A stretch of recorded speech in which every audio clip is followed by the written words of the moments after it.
Hello guys, welcome from the French colony of India, Pondicherry.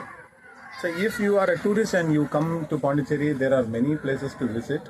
Out of that, one attraction which would definitely will be of an interest to you is Botanical Garden, which has an history of around 200 years.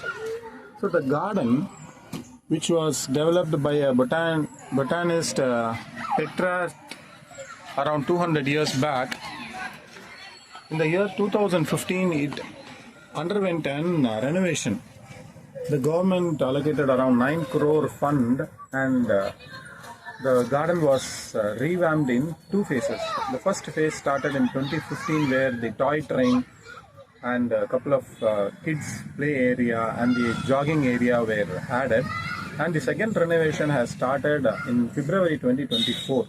So if you are planning to visit from August 2024, you must visit that place, because from August end, which is around September, the place would be reopened, which is undergoing a transformation as part of the smart city project.